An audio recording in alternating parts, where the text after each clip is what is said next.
The top stories. An opposition MP says Cabinet has rejected Ronald Jones's request for 3,000 bursaries. Public workers could be marching next Tuesday, and West Indies draw first blood in the T20 series against South Africa. Welcome to Nation News for Friday, January 9th, 2015. I am Janelle Ward. No matter where you are in the world, at home or abroad, Nation News keeps you connected with what's happening in Barbados through our website, video newscast, and online e-papers. So stay connected with Nation News. Your news, your time, your way.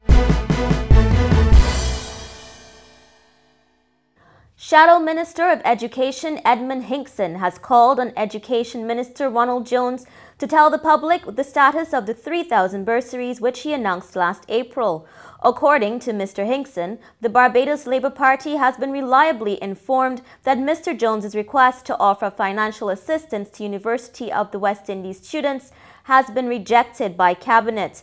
In a statement issued on Friday, the St. James North Member of Parliament said at least 1,800 students had applied for the bursaries, and Jones should now face up to the music and apologize to them. The Council of the National Union of Public Workers has sanctioned a widespread protest in support of the rights of the laid-off NCC workers. However, whether the event will come off next Tuesday depends on the outcome of a meeting with Minister of Labour, Senator Dr. Esther Bayer-Succo, on Monday.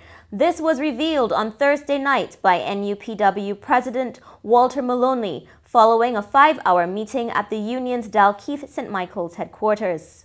The Minister of Labour, the Honourable Esther Bayer-Succo, would have written to the union inviting the union to a meeting on Monday.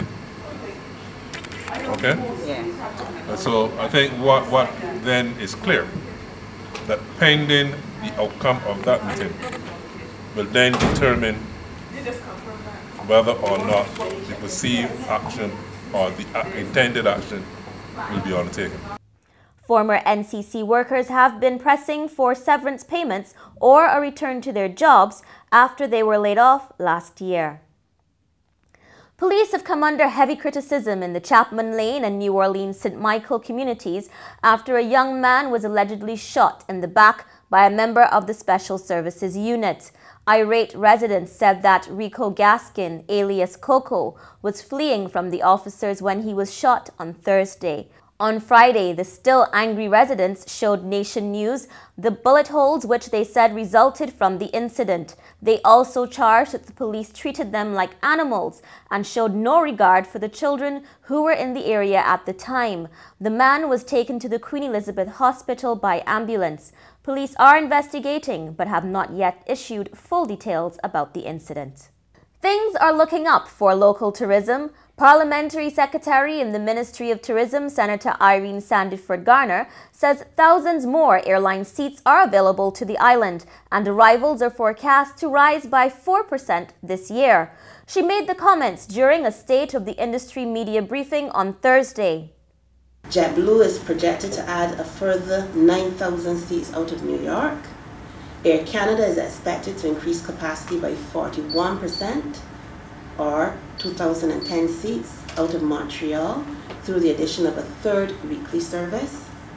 Capacity out of Toronto is expected to increase by 8%, or 5,015 seats, through the introduction of the B777, as I mentioned earlier, with these 270 seats.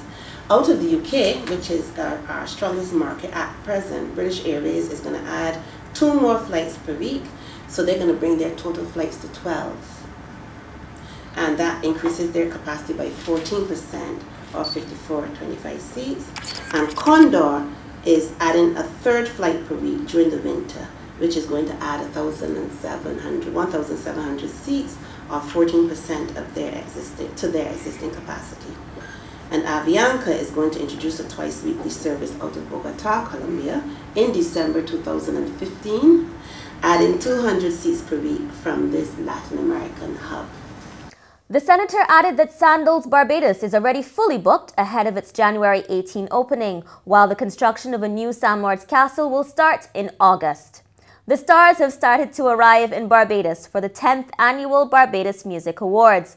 Headliner and veteran R&B singer and songwriter Shirley Murdoch landed on Thursday night, while host Boris Kodjoe came in earlier today. Both said they were excited to be on the island. I'm really excited to be here. This is a big event for Barbados, and I just feel really honored to have the opportunity to be here. And I hear I have a lot of fans here, so to have an opportunity to sing some of those songs like "It's morning and we slept the night away," and I am telling you. So we're gonna have a great time. I'm really looking forward to hearing a lot of the young artists from Barbados. So we're gonna have a great time. This is my, I think, third or fourth time. Okay, so... And I keep coming back. Okay, so you like it then? Yes, I love it. Yeah. Okay, so what are you looking forward to from the VMAs on Sunday? Well, I've never been a part of this amazing event, so I'm looking forward to it, and I'm honored, that they chose me to be a part of this 10th year anniversary, and I'm really excited about it. In sport, Chris Gayle powered West Indies to a 4-wicket win against South Africa in the first 2020 international at Newlands on Friday. The regional side restricted South Africa to 165 for 4 in 20 overs. Then Gayle launched his attack, scoring 77 off 31 balls, including 5 fours and 8 sixes. He was ably assisted by Marlon Samuels, who scored 41 off 32 balls. A full report is available on nationnews.com. And finally, 3 fourth-grade girls in New York are accused of conspiring to kill their teacher with hand sanitizer. According to reports, the Elba Elementary School students had learned that the teacher was severely allergic to the product, and they allegedly planned to put it on items which they knew the teacher would touch. When youth officers interviewed the girls, one of them said the teacher, quote, yells at them, and the class has problems with her. They didn't actually go through with the plan, and they will not face any charges, although 2 were suspended. That's where the Nation News ends for Friday. For more, log on to nationnews.com, as well as YouTube, Facebook, and Twitter. Pick up your papers over the weekend, and please subscribe to our e-paper. Thank you for joining us.